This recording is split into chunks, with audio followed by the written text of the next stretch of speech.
Dans un rapport, le laboratoire sur les inégalités mondiales dévoile comment la crise de la Covid-19 a exacerbé la captation des richesses par les plus fortunés. Les inégalités de richesse, de revenus, les inégalités entre les pays et à l'intérieur des pays, les inégalités de genre, les inégalités de pollution. Plus de solidarité, plus d'écologie. Voilà un beau projet pour 2022. Ou votre idée, c'est l'État qui doit donner de l'argent, en fait. C'est en permanence ça ou pas? Ou il y a un autre moyen de faire? Je pense Parce que chaque commune... la dette s'envole quand on fait ça.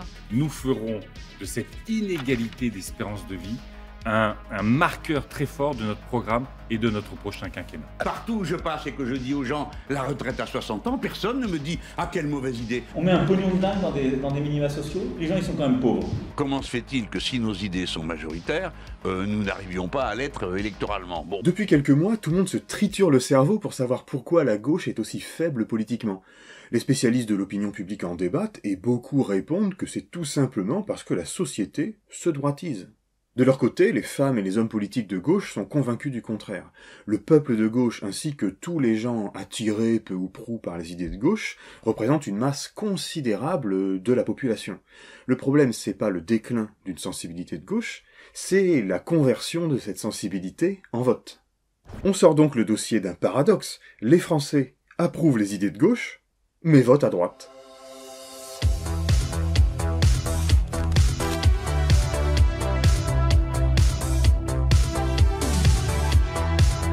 Avec le débat entre le politologue Pascal Perrineau et le sociologue Vincent Tibéri, on est pile dans le sujet.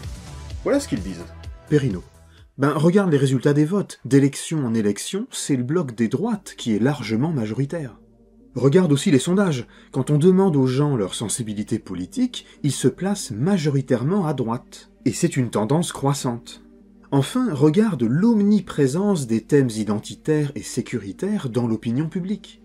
Tibéri répond: oui, mais on peut pas se contenter seulement des votes. Il y a des catégories sociales qui votent beaucoup moins, d'autres qui votent beaucoup plus. Dans les résultats, il y a donc une partie de l'opinion qui est surreprésentée. Ensuite, quand tu parles de positionnement politique, faut bien voir que beaucoup ne se reconnaissent dans aucune étiquette. Pour moi, c'est pas tellement le signe que les gens abandonnent les idées de gauche, c'est plutôt le signe qu'ils ne se reconnaissent plus dans les organisations censées défendre ces idées. Enfin, que les thèmes droitiers dominent le débat politico-médiatique, ça veut pas dire que ces thèmes sont des préoccupations majeures de la société elle-même. Et ouais, la société, c'est pas un plateau de CNews. Sur des indicateurs de tolérance à l'endroit des minorités, quelles qu'elles soient, l'ouverture progresse. Plus une génération est récente, plus elle est tolérante. Et même les boomers le sont plus qu'ils ne l'étaient il y a 20 ans. De même, sur les valeurs socio-économiques, quel est le rôle d'un État? Faut-il réduire le nombre de fonctionnaires? Faut-il plus d'égalité? Il n'y a pas de droitisation. La demande de redistribution reste solide, elle a même atteint des sommets en 2018. Bon, évidemment, les catégories politiques de droite et de gauche sont insuffisantes pour rendre compte du bouillonnement social et des différentes sensibilités qui parcourent une société. Mais il y a indéniablement des potentialités pour la gauche politique. De leur côté, les dirigeants de la France insoumise y vont carrément. Les Français sont des insoumis qui s'ignorent. Alors moi j'étais contente, j'ai appelé toute ma famille et j'ai dit « Allô, c'est Marlène, je suis de gauche, bonne nouvelle !» Les propositions qui sont portées par notre programme correspondent aux aspirations d'une ultra-majorité du peuple français. Par conséquent, bien sûr, on peut se poser la question, comment ça se fait que vous êtes si majoritaire sur vos idées et que vous ne l'êtes pas politiquement? Eh bien, c'est un travail politique que nous devons assumer, comprendre et travailler. Ils ont testé leurs propositions sur l'opinion publique sans dire aux sondés que ces propositions étaient celles de leur programme L'Avenir en commun. On leur a demandé, est-ce que vous êtes d'accord, par exemple, avec le SMIC à 1 400 €? Réponse, 8 Français sur 10 sont d'accord. Est-ce que vous êtes d'accord avec le blocage des prix que nous proposons? 7 Français sur 10 sont d'accord. Donc... Le sondeur chargé de mener l'enquête explique que les Français sont massivement favorables à ces éléments du programme. Vous n'avez pas besoin de vous dire que vous avez l'absolue nécessité de convaincre les individus du bien fondé, en tout cas d'un point de vue d'opinion, de ce que peuvent être chacune de ces mesures. Se poseront évidemment les autres questions qui peuvent être amenées à se poser. Donc la question, c'est comment on transforme cette adhésion possible à des idées en des intentions de vote et en des dynamiques politiques. Et pour ça, il faut se retrousser les manches, il faut les convaincre. En général, pour expliquer ce décalage, on avance plusieurs raisons, qu'on connaît déjà par cœur en fait, et qu'il faut évidemment combiner entre elles. Les gens ne font plus confiance à la gauche parce qu'ils l'assimilent au Parti socialiste. La gauche est trop divisée. Les thèmes de prédilection de la gauche ne sont pas assez mis en avant dans le débat public, inégalité, droit du travail, service public. Ou encore, les partis de gauche ne proposent pas un bon cocktail de propositions. Et c'est pour ça que je me suis trouvé en phase avec eux, et en phase avec beaucoup d'habitants qui ouais, ils aimeraient bien que la gauche, elle se saisisse de ces questions de tranquillité publique. Alors sans nier le rôle de tous ces facteurs, on peut aller plus loin. Parce que le problème pourrait malheureusement être bien plus profond qu'une simple question de demande qui ne trouve pas d'offre. La gauche d'aujourd'hui bute peut-être sur une difficulté plus fondamentale. Je vous propose un autre éclairage que j'ai trouvé dans un livre du philosophe Patrick Savidan paru en 2015, « Voulons-nous vraiment l'égalité ?» Il y fait une hypothèse originale en mettant volontairement de côté les explications qu'on vient de donner. Ce que je vous propose, pour comprendre plus précisément pourquoi ce livre est éclairant, c'est de transformer la question « Pourquoi les Français ne votent-ils pas plus à gauche ?» en « Pourquoi les Français ne se prononcent-ils pas plus en faveur de politiques de réduction des inégalités ?» L'idée, c'est que la gauche, c'est par excellence le camp de l'égalité sociale. Donc si on arrive à bien cerner le rapport des Français à l'égalité, on aura sans doute une clé d'explication. Savidan part du constat d'un paradoxe. La société est de mieux en mieux informée sur les inégalités et la pauvreté. Les gens, en grande majorité, jugent la société trop inégalitaire, trop injuste. Mais les inégalités se creusent. Premier point, au moins au plan national, nous avons une idée suffisamment précise des inégalités dans tous les domaines. Des revenus, des patrimoines, dans le logement, dans la santé, à l'école. On voit les difficultés dans la rue, chez nos proches, où on les vit soi-même. Ce soir-là, 500 étudiants patientent dans le froid pour aller chercher à manger. Et le savoir sur les inégalités est largement diffusé. On observait comme ça une amélioration de la connaissance sociale qu'on a pu aussi mesurer. C'est-à-dire qu'il y a tout un ensemble d'études qui montrent que les Français, par exemple, sur la question des revenus, sont plutôt bons lorsqu'il s'agit de dire quels sont les écarts sociaux, quelles sont les catégories sociales qui gagnent tel niveau de revenus, etc. Ça fonctionne plutôt bien. Ils se trompent un petit peu pour les très très hauts revenus, mais finalement, même si on se rabat sur des questions moyennes, on constate qu'ils sont à chaque fois à peu près dans le vrai. Deuxième point, les Français souhaitent majoritairement une société plus égalitaire.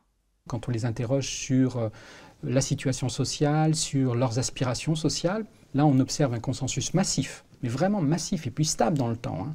On parle de 80%, 76, 77 suivant les études, mais en gros 8 Français sur 10 qui pensent qu'il y a trop d'inégalités en France et ils sont en outre d'accord sur le type de société qu'il s'agirait de viser, en gros.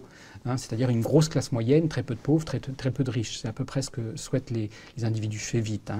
Ce que veulent les gens, ce n'est donc pas l'égalité absolue, mais la suppression des inégalités injustes, illégitimes. Ils veulent quelque chose qui soit raisonnable, c'est-à-dire des écarts, mais des écarts qu'on puisse justifier, qui aient du sens, qu'on puisse rattacher à des logiques de compréhension, tout simplement. Voilà, cette personne gagne plus parce qu'elle, très manifestement, elle travaille vraiment beaucoup, ou parce qu'elle a acquis une compétence très rare, et parce qu'elle a une utilité sociale vraiment évidente. Et ça, les gens, c'est un discours qu'ils sont prêts à entendre. Mais on ne peut pas directement en déduire, alors la société penche à gauche. Non, Savidan se borne à constater qu'il y a une large demande de réduction des inégalités, quelles que soient les sympathies partisanes. Et ça n'empêche pas de constater que, sur fond de cette aspiration générale à la réduction des inégalités, certains veulent l'égalité plus que d'autres. Et c'est à gauche qu'on les trouve. Si on regarde la troisième vague de l'enquête électorale 2022 du Cevipof, on retrouve cette préférence générale pour l'égalité, et aussi un scepticisme sur l'idée de société hiérarchisée, et puis surtout un rejet des discriminations et des racismes. Et on voit également que plus on se déplace vers les sympathisants des partis de gauche, plus le désir d'égalité est fort. Et donc, troisième point, malgré tout ça, les inégalités continuent à se creuser. Eh bien, ces gens-là qui sont hyper progressistes, on a un consensus progressiste massif, eh bien d'un seul coup, ça ne se traduit par rien de significatif en termes d'évolution des inégalités. Au contraire, on voit plutôt se mettre en place des politiques publiques qui contribuent à creuser, des pratiques qui contribuent à creuser les inégalités. Donc c'est ce paradoxe-là que j'ai voulu interroger. Comment se fait-il qu'alors qu'on est d'accord sur le constat, les inégalités se creusent, et sur l'objectif, il faut réduire les inégalités, ça ne se traduit pas par un progrès significatif de la justice sociale? comme si au contraire, puisqu'on observe un creusement des inégalités sur ces mêmes périodes, la connaissance, à mesure qu'elle progresse, a vu pour effet inverse par rapport à celui qui était attendu, c'est-à-dire un creusement des inégalités. Parce que là, on est vraiment dans une inversion de tendance assez significative. Depuis le début, depuis la crise en fait, de 2008, on observe un creusement inédit des inégalités avec pour près de 60% de la population en France, par exemple, un tassement, voire un effondrement, voire une dégradation massive de leur niveau de vie, alors que pour 30%, ça se passe plutôt bien et plutôt mieux. Pourtant, on est en démocratie, c'est-à-dire un régime dans lequel les citoyens disposent d'un certain nombre de leviers pour exprimer ou réaliser leurs préférences. Donc un régime dans lequel, bon an, mal an, j'ignore pas toutes les critiques qu'on peut faire, les politiques sociales reflètent les préférences de l'électorat. Bon, mais alors qu'est-ce que ça pourrait vouloir dire concrètement, réduire les inégalités ? En fait, on le fait évidemment déjà en partie. Des impôts et cotisations sociales, par exemple, permettent de financer des allocations sociales qui viennent corriger les écarts ou inégalités de revenus. Ce sont les APL, l'allocation adulte handicapé ou encore les allocations chômage. Ça, ce sont des aides monétaires, mais les institutions publiques assurent aussi la solidarité et la réduction des inégalités par des moyens non monétaires. Par exemple, les services publics, gratuits ou à coût modique. L'école, les routes, les HLM, l'hôpital, la police, les pompiers, etc. Ce qui fonctionne en Europe sont les services publics, sont les politiques sociales qui vont réduire les inégalités primaires. Et ça, c'est extrêmement important. Historiquement, l'Europe a créé ce modèle social. Ça a permis de réduire les inégalités. Donc de quoi on parle ici ? D'accès à l'éducation, d'accès à la santé, d'accès au transport, d'accès à l'information publique aussi, avec les services publics. S'il n'y avait que les gens en mesure de payer de leur poche les 15 ans de scolarité de leur gamin ou leur opération du cœur qui pouvaient bénéficier de ces services, on aurait une drôle de société. Les institutions publiques jouent donc un rôle considérable dans la réduction des inégalités. Mais malgré cela, on est encore loin du compte par rapport au type de société idéale que visent les gens quand on les interroge sur les inégalités. Voilà comment Savidan l'explique. Notre modèle de solidarité est entré en crise dans ces dernières décennies. En raison de chocs économiques, de mutations de la société, en raison d'insuffisance du modèle lui-même, ou encore d'attaques répétées des libéraux. Mais ça fait que, dans ce contexte, va se développer la croyance qu'on ne pourra plus s'en sortir collectivement. En temps de crise, on va avoir tendance à sacrifier la solidarité qu'on vient de décrire, qui repose sur les institutions publiques, pour ne plus compter que sur des solidarités plus directes, fondées sur des choix personnels. Je donne pour telle ou telle cause qui me semble importante, ou sur des liens affectifs. Je fais une avance sur héritage à mes petits-enfants. Ça, ce sont des aides monétaires, mais on peut aussi penser par exemple au nombre considérable d'heures que les Français consacrent au bénévolat.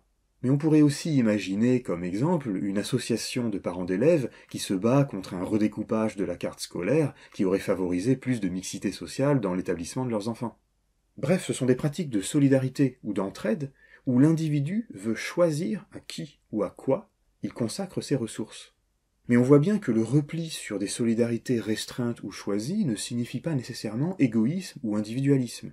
L'intérêt du bouquin de Savidan, c'est qu'il ne dit pas du tout « bon, tout ça, c'est la montée de l'individualisme, on vit de plus en plus dans une société d'égoïstes ». On n'a pas affaire à un refus de la solidarité, mais à un conflit entre deux formes de solidarité. Une solidarité chaude, priorité à ceux qui me sont chers, et une solidarité froide, qui passe par des mécanismes impersonnels. Savidan explique que sur les 3-4 dernières décennies, la situation économique, sociale, politique est telle que de plus en plus de gens voient non seulement leur situation à court terme se dégrader, mais perdent également espoir d'une amélioration future. Par exemple, les dépenses contraintes ont augmenté considérablement pour les bas revenus et les classes moyennes inférieures. L'une des tendances qu'on observe en France notamment, c'est la hausse des dépenses contraintes depuis une quinzaine d'années, qui est elle-même dirigée par cette hausse du prix des loyers et surtout pour les classes populaires qui ne possèdent pas leur logement. Donc on est à la fois sur une question de revenus, mais on ne peut pas la déconnecter de la question de qui possède quoi, qui possède ces loyers, qui possède ces logements. Cela engendre une impression de déclassement, de paupérisation, qui n'est d'ailleurs en général pas qu'une impression. Mais la peur du déclassement finit par gagner presque toutes les couches sociales. En témoignent les sondages sur la croyance en la possibilité d'être soi-même touché par l'exclusion. La conséquence, c'est que le sentiment de ne pas bénéficier de la solidarité nationale se généralise.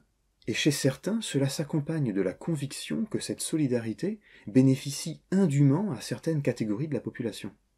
Quant à l'espoir d'une amélioration future de notre condition, notre modèle d'État-providence n'est certes pas mauvais pour corriger les inégalités dans une génération, par la redistribution, par les services publics, mais quand on passe d'une génération à la suivante, il n'est pas très bon pour enrayer la reproduction des inégalités. Les origines sociales, les handicaps sociaux, ou tout simplement le patrimoine dont on hérite ou pas, continuent à jouer un rôle déterminant. Aujourd'hui, vous avez à peu près les 10% finalement des héritiers les plus riches qui vont détenir plus de la moitié en fait, de l'héritage total. Et à l'inverse, vous avez 50% des héritiers les plus pauvres qui n'héritent de rien ou presque au final. Donc vous avez une concentration très marquée en fait, des héritages aujourd'hui. Alors c'est un petit peu moins le cas que ce qu'on observait début 20e, fin 19e, où là clairement vous aviez une société qui était très très polarisée. Donc la différence aujourd'hui, c'est qu'on a une sorte de classe moyenne qui est apparue, mais ça reste quand même un trait qui est très inégalitaire, bien plus que les revenus par exemple. De sorte qu'il s'installe dans une grande partie de la population un scepticisme sur la capacité de l'État, des institutions publiques, à résoudre leurs problèmes. Et en plus, à cela s'ajoute une perte d'espoir dans les luttes collectives, à la suite de nombreux échecs.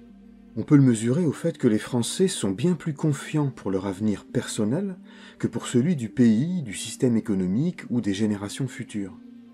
C'est ce qui explique qu'on se détourne de la solidarité froide, qui passe par la collectivité, au profit de solidarité chaude, plus directe, choisie, locale et horizontale.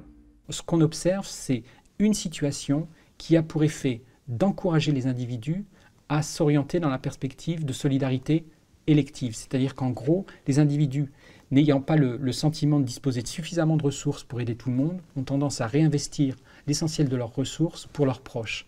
Et d'une certaine manière, assez moralement, ils veulent assumer leurs responsabilités à leur égard et cherchent à sécuriser les trajectoires qui sont les leurs et celles de leurs proches. Le problème, c'est que nos comportements de solidarité restreints et choisis ont des effets qui renforcent les inégalités. C'est le cas, par exemple, lorsqu'on se fait avoir par les discours qui défendent une augmentation du salaire net plutôt que de cotiser, ruinant ainsi le principe de socialisation des salaires. Il n'est pas normal d'avoir un tel écart entre le salaire net et le salaire brut. Il n'est pas normal. Je réduirai donc les cotisations qu'ils payent afin de rendre chaque année un 13e mois aux salariés touchant le SMIC. En un sens, en cessant, volontairement ou malgré nous, de défendre la solidarité publique, on se fait les complices des forces politiques libérales qui, elles, travaillent activement à l'affaiblir, pour la remplacer par des mécanismes de marché. La politique sociale, regardez, on met un pognon de dingue dans des minima sociaux, les gens ils sont quand même pauvres, on n'en sort pas. Politiques libérales qui sont souhaitées par des classes sociales qui, elles, peuvent se payer le luxe de se passer de la solidarité publique. Quoique, telle ou telle niche fiscale, le CICE, les subventions à la rénovation du patrimoine, etc. Le drame, c'est que ça atteint des couches de la société qui, elles, ont absolument besoin des logiques de redistribution ou de services publics. Et tout en continuant à souhaiter une société plus égalitaire, ces couches sociales vont soit ne pas voter, soit voter pour des forces conservatrices qui encouragent le retrait de la puissance publique. Il y a donc un cercle vicieux. Pire, ça débouche sur ce que Savidan appelle la diffusion ou démocratisation de la tentation oligarchique. Ils cherchent à sécuriser les trajectoires qui sont les leurs et celles de leurs proches. Et c'est précisément ce qui fait qu'on est dans une perspective d'entraînement un peu pervers, avec une tendance qu'on pourrait appeler une démocratisation de la tentation oligarchique. De quoi s'agit-il? Eh bien, on se met plus ou moins consciemment à penser comme ça. Contre la menace d'un avenir incertain, pour se mettre à l'abri soi et ses proches, il va falloir reporter, externaliser cette incertitude, ce risque, sur d'autres. Il n'y aura pas de place pour tout le monde, faisons cavalier seul avec les nôtres. On se met à croire qu'il faut avoir une existence similaire à celle des riches et des puissants. Non pas pour se procurer les mêmes quantités de richesses, non pas pour se procurer les mêmes possessions, mais pour se procurer la même possibilité qu'ils ont de se soustraire à la tyrannie de l'incertitude, à la peur du lendemain. Les individus aspirent au type de sécurité auquel peuvent prétendre les élites administratives, politiques, économiques dans nos sociétés. Et cette aspiration-là, ça les engage finalement à servir des intérêts qui ne sont plus les leurs. Et c'est cet engagement et cette évolution extrêmement perverse qui me semble nécessaire de souligner et de dénoncer. Mais le problème, c'est que ces riches et ces puissants jouissent de ce mode de vie parce qu'ils se soutiennent entre eux et qu'ils exploitent et dominent les autres. Alors si on pense qu'on s'en sortira en faisant pareil qu'eux, on se tire une balle dans le pied. Parce qu'on laisse alors le mode de vie oligarchique devenir petit à petit le modèle de toute la société. Et je me suis interrogé sur les raisons qui pouvaient conduire des personnes qui n'y avaient pas intérêt à soutenir des politiques qui favorisent les plus privilégiés. Non pas que les individus veulent servir les intérêts des plus défavorisés, mais veulent servir les intérêts de ceux qu'ils pourraient être eux-mêmes s'ils parvenaient à accéder à une position dominante dans la société. Donc on a une sorte de dynamique assez perverse qui peut-être se met en place, qui fait que nous sommes en quelque sorte complices d'une situation que nous réprouvons d'une certaine manière par ailleurs. Alors qu'il faudrait lutter contre l'existence même de ces positions sociales privilégiées, inégalitaires, plutôt que d'espérer les atteindre, et ne pas croire qu'on ne pourra éviter le risque qu'en le faisant reposer sur d'autres. Mais voilà, il y a des forces politiques qui savent très bien nourrir cette tendance oligarchique, et qui savent très bien nous fournir des critères pour choisir les groupes sociaux sur lesquels on va externaliser le risque, le danger et l'incertitude. Moi, je fais un constat qui est de dire tout le système social. On met trop de pognon, on déresponsabilise et on est dans le curatif. Les libéraux nous proposent des critères de mérite, de responsabilisation individuelle, et un durcissement des conditions pour bénéficier des prestations sociales. Il y a des dysfonctionnements avec des gens qui préfèrent ne pas prendre un boulot, parfois pénible, qui oblige à une mobilité, et rester dans les minima sociaux, dans les aides sociales. Et ils veulent qu'on exige de plus en plus de la part des bénéficiaires des contreparties. Absolument, moi ma valeur c'est le travail, c'est pas l'assistanat. L'extrême droite nous propose en plus de réduire l'extension de la solidarité sur la base de critères identitaires. Sans toucher au modèle social des Français. Donc moi je pense, première chose, il faut enlever la solidarité nationale aux étrangers. Et on peut voir leur notion de préférence nationale comme une proposition de transférer au plan de la solidarité publique le type d'affects qui nous font entretenir des solidarités chaudes. Les nationalistes ont un discours percutant qu'il faut prendre au sérieux pour pouvoir le combattre. Alors résumons, pourquoi nos préférences égalitaires ne se traduisent-elles pas en politique égalitaire ? Savidan ne rejette pas nos explications les plus courantes, manipulation de l'information disponible, personnel politique qui ment ou qui sert des intérêts particuliers, mais il pense qu'elles sont insuffisantes et que les phénomènes plus profonds qu'il décrit pèsent plus. À la question « Voulons-nous vraiment l'égalité ?», Savidan répond oui, mais dans un contexte de crise de notre modèle social, nous avons tendance à favoriser un type de solidarité choisi et restreint, plutôt que de défendre et d'étendre une solidarité publique, et assise sur des principes d'impartialité. Alors rebouclons sur notre problème politique. Non seulement cette logique dessert la gauche, puisqu'elle est porteuse d'une extension massive de la solidarité publique, mais en plus, elle favorise ses adversaires. Les libéraux y voient une excellente opportunité de faire la promotion de mécanismes de marché, là où il n'y en avait pas, et l'extrême droite sait parfaitement s'en saisir, parce qu'elle va pouvoir dérouler un discours identitaire, tout en se faisant passer pour un modèle d'altruisme. Bon, depuis CPE, en gros, depuis 2006, il n'y a pas de grande victoire sociale, il y a des victoires partielles à tel endroit, dans des petites entreprises. Les grands mouvements ont tous perdu depuis une quinzaine d'années. Et donc ça favorise l'idée que, soit d'ailleurs qu'on peut qu'il faut s'en sortir tout seul, d'une manière ou d'une autre, voilà, soit que, ce que j'ai dit un peu tout à l'heure, qu'il faut espérer son sauvetage, en quelque sorte, son salut, de la part d'un pouvoir fort qui nous donnerait un peu plus en prenant aux autres. Bon. En fait, Savidan nous dit que quand on se demande si on peut faire confiance à la collectivité ou s'il faut se sauver par nos propres moyens, le problème, c'est pas qu'on est tenté de répondre de manière égoïste. Ce qui m'a paru vraiment intéressant, c'est que les gens ne raisonnent pas à partir de ce qu'ils savent, mais ils raisonnent à partir de ce qu'ils pensent que les autres pensent. Et c'est ça qui crée la boucle absolument vicieuse en quelque sorte, puisque les gens, tout simplement présupposant que les autres pensent en direction du pire, eux-mêmes estiment ne pas avoir d'autre solution en quelque sorte que de se mettre dans cette même optique. On ne veut pas se retrouver à être les dindons de la farce, là, à vouloir nous tout seuls la justice sociale. Or les autres font le même raisonnement sur nous. Du coup, il s'installe un cercle vicieux qui favorise la contagion de la tentation oligarchique. Un discours politique progressiste qui veut capter et satisfaire ces demandes fortes d'égalité au sein de la société doit donc trouver les moyens de briser ce cercle vicieux de croyances. Notamment en rappelant, en insistant sur le fait qu'on réduit déjà les inégalités. Insuffisamment, largement insuffisamment. Mais on sait le faire. La collectivité, les institutions publiques savent réduire les inégalités. Merci d'avoir regardé ce On sort les dossiers grand format. Vous pouvez nous donner de la visibilité en partageant cette vidéo. Vous pouvez contribuer au développement du média par un don, unique ou récurrent. Vous pouvez aussi aller plus loin en devenant sociaux. Je vous invite à explorer les liens dans la description. Et si vous voulez plus de Stagirite, n'hésitez pas à venir me voir sur ma chaîne YouTube personnelle, Le Stagirite.